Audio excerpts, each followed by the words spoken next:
Welcome to the first true episode of the redraft season for the Slant podcast. Apologies for being away the first few weeks. Had a little bit going on with a few different things, then also mixing in lockdown. I just kind of haven't caught a break. So this is the first week, and we'll try to get at least one piece of content out per week. Plus, maybe those who want to tune in on Sunday morning and get some sort of punting things and maybe some leans and and some bits and lines that I might like on Sunday morning. So moving forwards, today I will be doing some possible buy low and sell high targets. For myself personally, for the redraft season, Dynasty is a little bit different, but into this podcast will be in general for the redraft format. So my first one is a wide receiver who went at the start of most second rounds and was set to sort of fly this year and absolutely boom. Unfortunately, the quarterback play and the whole offense has been absolutely terrible in Atlanta, but Calvin Ridley was set to have a star-studded year this year without Julio. And I know a lot of people sat there and said, oh, well, without Julio, he's going to draw the targets and the corners and that sort of stuff. But Ridley, I used to think could only be a 1B, but I'm starting to think he can be a 1A in the right situation. He's been getting 8 targets, 10 targets, 11 targets. The targets are there, but Atlanta's not scoring a whole lot of points. And the problem is they're just like terrible throws. So he's getting all these targets and his yardage is 51, 63, and 61. That's his absolute floor. So that's his absolute floor, and he's only got 1 touchdown so far. And if they're going to score any touchdowns, it's going to come from likely through him, possibly Kyle Pitts, maybe through Mike Davis a little bit, and a few other people. But the bulk of the work moving forwards is going to come through Ridley. Now, coming up, they've got teams like New York Jets, Miami, Carolina, Dallas, Jacksonville, New England, Carolina again, and then they finish off with Detroit. It's a great run home for someone like Calvin Ridley. And if you're looking to make a run, that you might find that the Ridley owner is just ready to jump ship. They've seen the 7, they've seen the 15 and the 10, and they're just ready to get out. So if you could sell maybe your wide receiver 2 and then get Ridley, like if you're trying to sell high on a wide receiver 2, Ridley could be a perfect target, and you throw on some sort of bench piece and make it up. But he's a guy I'd really be trying to buy and hope for the run home. Matt Ryan can't be that bad all year, can he? So here's my first one. My second one would be Scary Terry.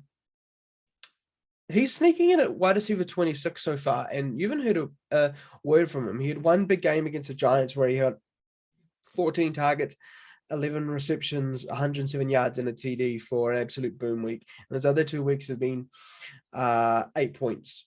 He's got 4 receptions on those 2 days. But moving forwards, it's hard to see this guy not scoring.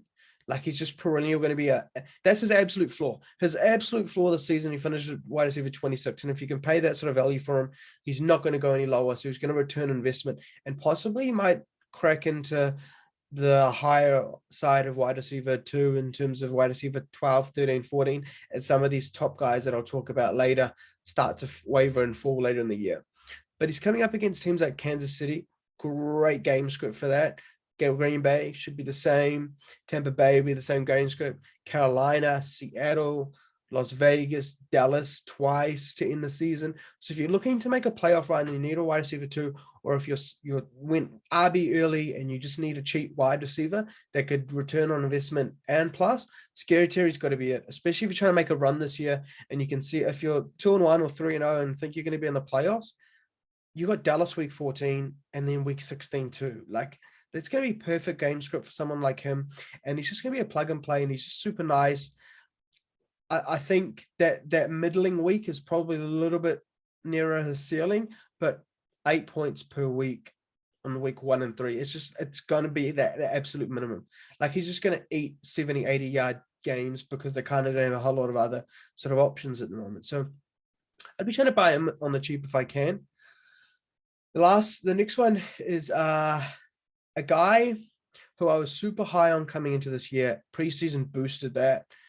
And then to start the year, he just did nothing. And I know he probably got dropped in quite a few leagues too, because he only went round in the 12th, 13th, 14th round in draft time. But he started off with a 1.9 and 1.8. And then last week, we saw his 12.1s where he got a TD.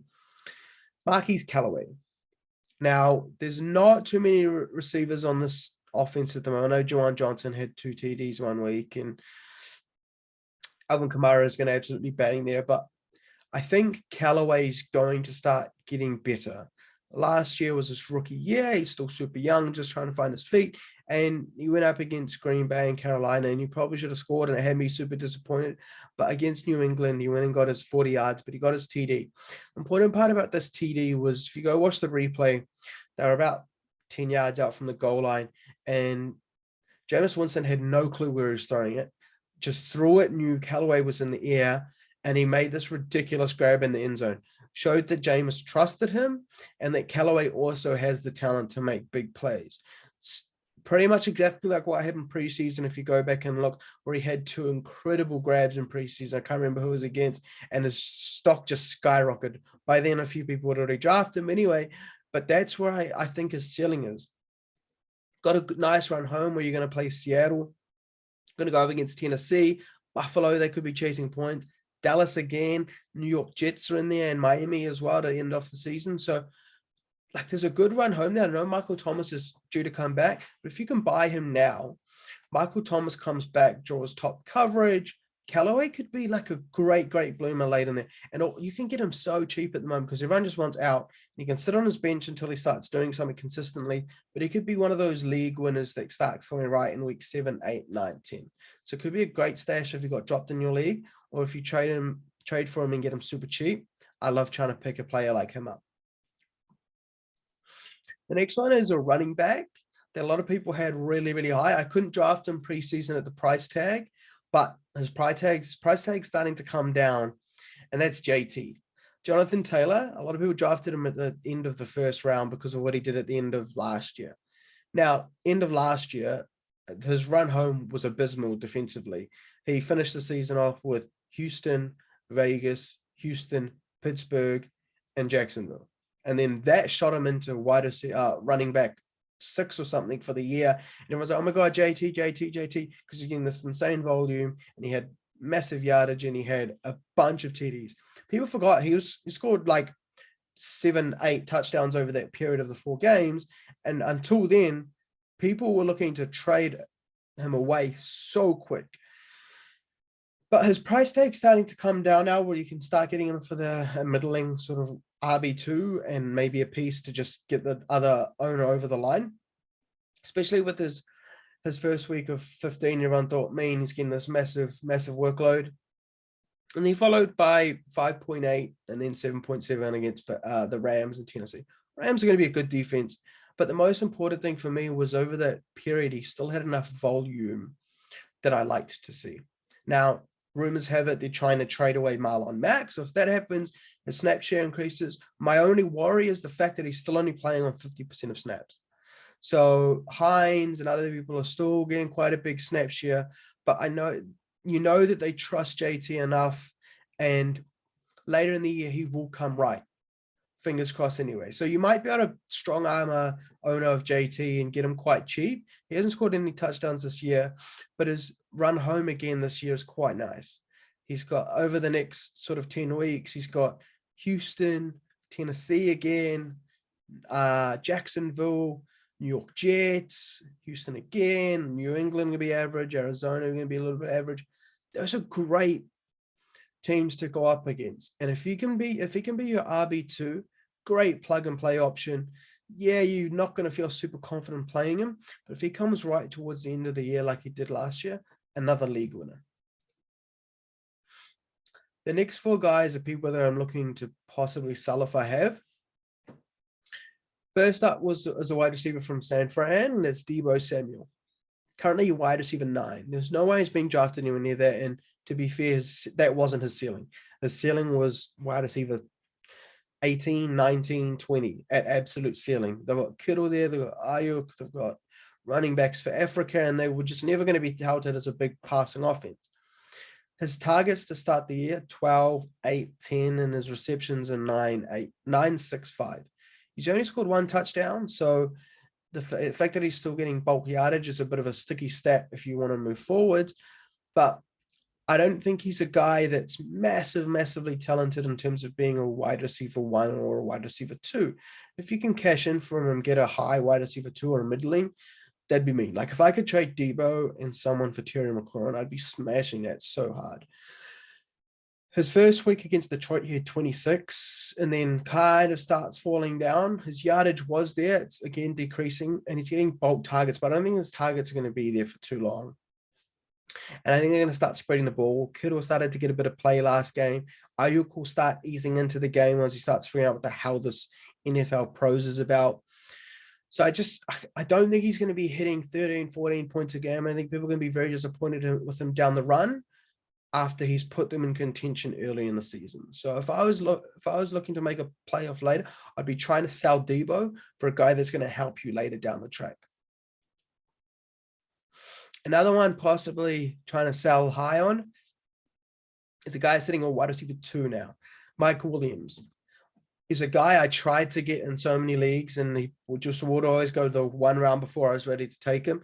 Contract year, he's got the talent, he's got the metrics in terms of his size. Everything screamed like he was going to be a good NFL pro, and he still is. He's sitting at wide receiver 2 now. It's another guy that's so above his ceiling right now. If you can flip him off to anywhere near it, I'd be happy. He scored 4 touchdowns already this year in game script against Dallas and Kansas City. That kind of matched. He's had 12 targets, 10 targets, 9 targets, and he's pretty much caught most of them. Banging 80, 90, 100-yard games for fun, plus the touchdowns means he's getting huge weeks. This is going to get a little bit harder for him. He's going to draw Baltimore. He's going to draw Denver. Giants can sometimes stop wide receivers. Houston, Denver. It's more so about the game script that worries me. They'll be up against Houston. They'll be up against the Giants. They'll be up against Cincinnati. They'll be up against Philly. They'll be up against New England. They could possibly be up against Vegas. And these Vegas and Cleveland games are going to be games where the lines are close and teams are trying to keep the points down. So I'm just not sure he's going to be getting 12 targets a game for 10 receptions, 122 yards and 4 TDs over a 3-week span. People are massively buying into him though at the moment. So if you can find a buyer for him and you could sell him for a guy much like Terry McLaurin, or if you can get Mike Williams and someone else and get someone like Ridley, would be so nice. There are leagues where that shit happens all the time. So don't say, oh, well, my league mates would never, because a lot of the time they actually do. And you just didn't ask the question when you see a bum trade go down. So yeah, Mike Williams is more the one that moving forward, I'm not sure game script is going to be as handy as what it might have been in a few games where he's absolutely banged. And if you draft him in the 8th, 9th, 10th round, he's returning value on you so far.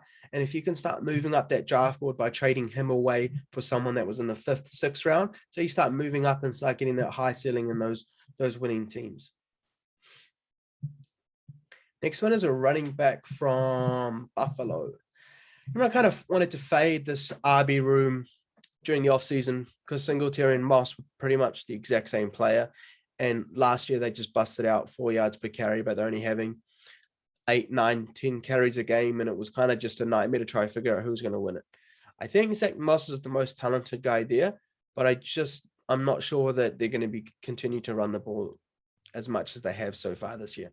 They didn't want to run it last year. Josh Allen is a massive goal line poach in terms of touchdowns, and they've got Beasley who's scoring touchdowns for fun, and he's absolute baller this year. They've still got Diggs. I think it's going to continue to be a passing offense. And when they've got up against teams like Kansas City, possibly Tennessee, Tampa Bay, they're going to have to start throwing the ball. And I'm just not sure I want to ride Zach Moss. He's not a player that you start and you feel confident with. At the end of your flex on bye weeks, he's a guy that you kind of sometimes just have to play. But he's currently sitting at running back 22. In his last 2 weeks, he had 14 and 16 points on the back of touchdowns both weeks. And just nothing he's really done has been super inspiring. So if I could flip him away for someone that's a little bit of a safer play in terms of the running back room, I probably would.